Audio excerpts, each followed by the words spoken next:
大家好，我是51张鹏。头部喜欢什么动作呢？他喜欢梳。我们经常听到头要常梳。今天为大家讲的是梳头这个动作。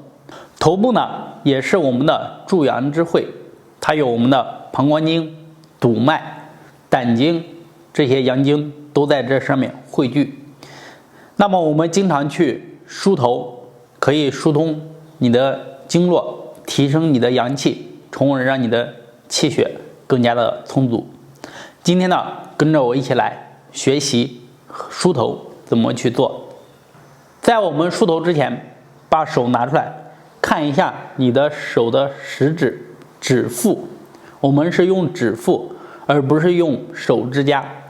好，我们的手指大概是这个形状，而不是这样。大家可以看一下。做完了以后呢，从前，也就从我们的额头向后，一直梳到你的脖子，也就是后脑枕骨下方。好，先做中间，轻轻的去做，然后按摩头皮，慢慢的去做。无论是你长发、短发都可以做。好，做完中间以后呢，再做两侧，大家可以看一下，两侧也是一样，也就是说你整个头皮都要疏通到位，从中间到两侧，再往两侧外一层耳朵上方。好，看一下后面。好，我们做梳头呢，一定要把你头部上遇到的疼痛点、结节或者是僵硬的、松软的、凹凸不平的，全部都给它推开。在你梳头的过程中呢，头会出汗、发热，都属于正常的，因为你疏通的是诸阳之会，头部。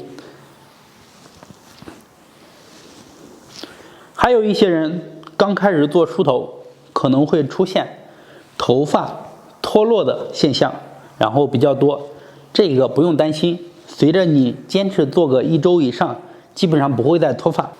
梳头这个动作一定要坚持做。我跟大家说，我们一般情况下一做梳头，你的阳气就会上升上来，一般情况下头部就开始发热出汗，这都是正常的。我刚刚才做了几十下，头部就开始出汗了。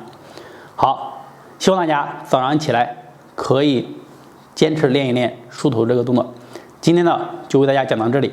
如果还有什么问题，可以在下方评论留言或者私信和我进行交流。谢谢。